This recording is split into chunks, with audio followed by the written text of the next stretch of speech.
Assalamualaikum warahmatullahi wabarakatuh.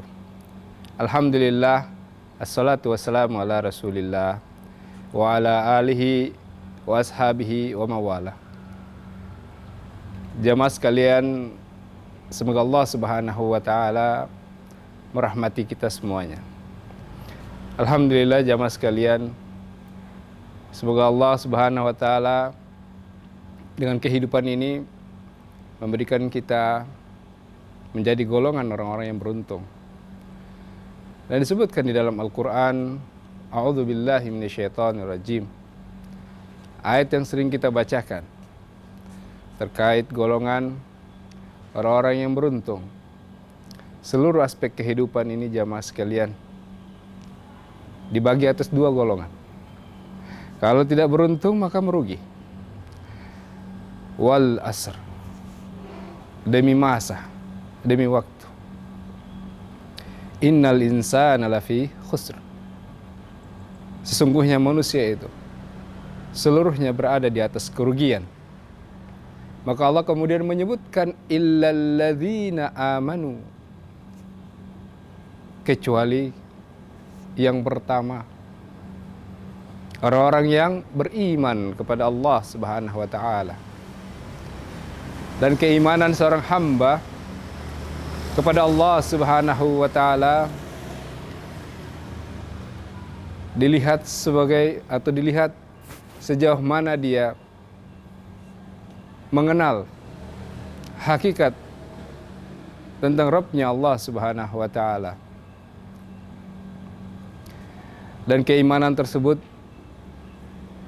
masuk di dalamnya tatkala seorang hamba muslim dan muslimah meyakini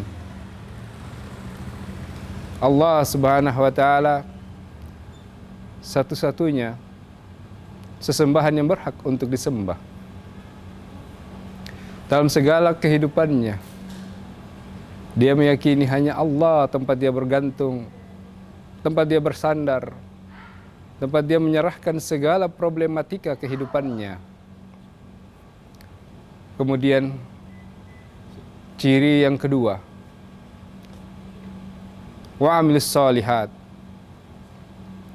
Golongan beruntung yang disebutkan oleh Allah Subhanahu wa ta'ala memiliki ciri orang-orang yang senantiasa mengerjakan amalan-amalan saleh.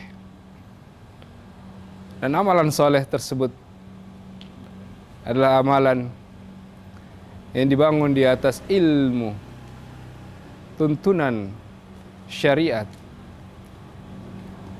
Nah, dan yang ketiga, tawasaw bil haq. Golongan manusia yang senantiasa menyibukkan dirinya untuk mempelajari, mengamalkan al-haq, ilmu yang benar, syariat dan tuntunan agama yang benar. Nah, dan yang keempat, tawasaw bis sabar. Golongan yang senantiasa bersabar dalam menjalani segala aspek kehidupan, baik meliputi keimanannya kepada Allah Subhanahu wa ta'ala, dia bersabar dengan segala ujian, cobaan, maupun musibah yang menimpa dirinya di atas keimanan tersebut. Kemudian bersabar tatkala dia mengerjakan amalan-amalan soleh, baik itu amalan sholatnya, ibadah wajib dan sunnahnya, sedekahnya, dia bersabar dengan itu. Bahkan dalam keadaan dia membutuhkan harta tersebut, dia infakkan kepada orang yang lebih membutuhkan. Kemudian dia menyabarkan dirinya di atas mempelajari agama Allah Subhanahu wa ta'ala. Ini salah satu bentuk hakikat golongan orang-orang yang beruntung.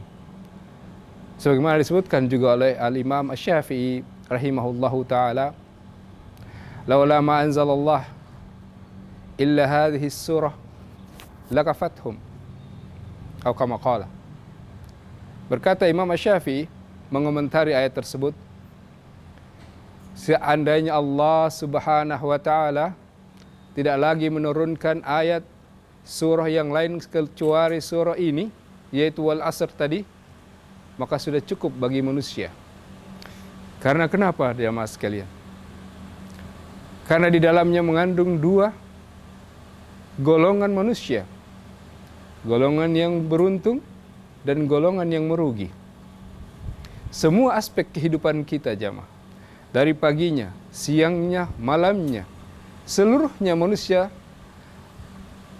dilingkari, dikelilingi oleh keberuntungan dan kerugian.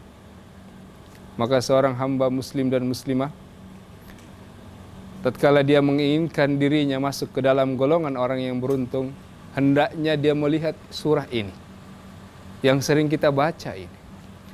Sudahkah kita mengamalkan keimanan kita dengan keimanan yang betul-betul diajarkan dan dituntunkan oleh baginda Nabi sallallahu alaihi wasallam, ataukah sebaliknya? Sudahkah kita bermuamalah, berakhlakul karimah sebagaimana yang dicontohkan Nabi kita sallallahu alaihi wasallam?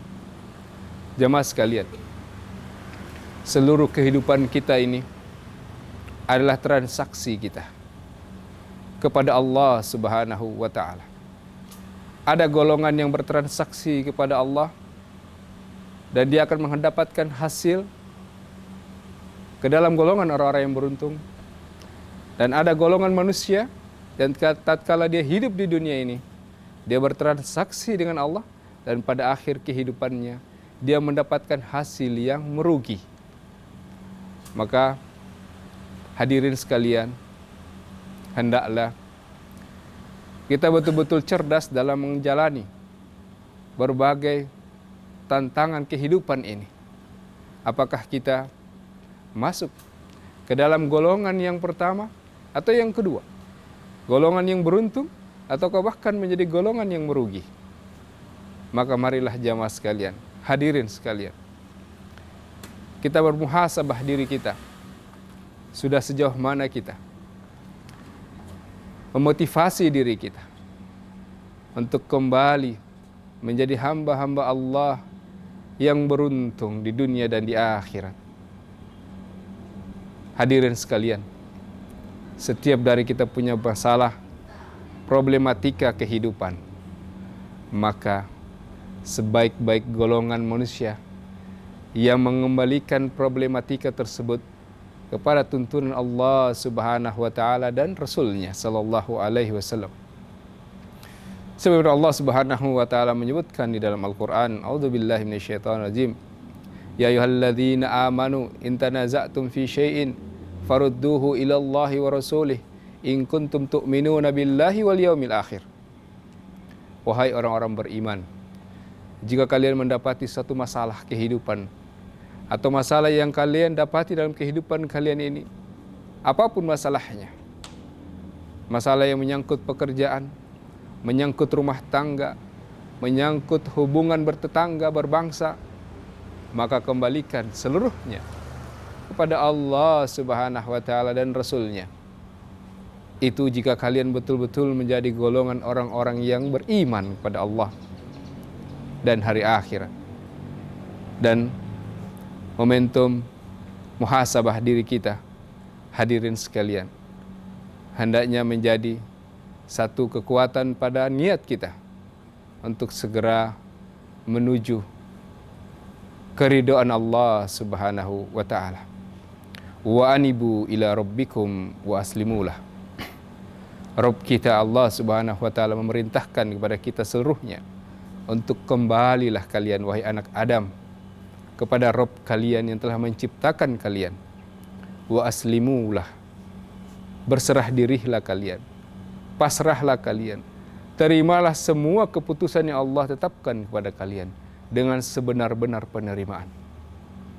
Inilah hakikat kehidupan dan makna keislaman, yaitu menyerahkan sepenuhnya diri kita kepada Allah Subhanahu wa taala bitauhid, dengan mengesahkan, mentauhidkan Allah Subhanahu wa taala dalam berbagai aspek ibadah kita yang wajib maupun yang sunnah. Demikianlah jamaah sekalian, Semoga Allah Subhanahu wa taala memberikan kepada kita kelapangan hati untuk menerima hidayah petunjuk Allah Subhanahu wa taala sebagai bentuk solusi dalam menjalani berbagai macam problematika kehidupan kita. Maka kembalikanlah masalah tersebut kepada Allah, karena sesungguhnya Allah Subhanahu wa taala tidak akan pernah mengecewakan hambanya. Dan ini janji Allah Subhanahu wa taala. Allah tidak akan pernah mengingkari janjinya. Dan hadirin sekalian, hendaknya kita sama-sama menjadikan seluruh amal ibadah kita untuk mendapatkan ridho Allah Subhanahu wa taala. Wallahu taala alam bisawab. Aqulu qauli hadza subhanakallahumma wa bihamdik asyhadu an la ilaha illa anta astaghfiruka wa atubu ilaik. Assalamualaikum warahmatullahi wabarakatuh.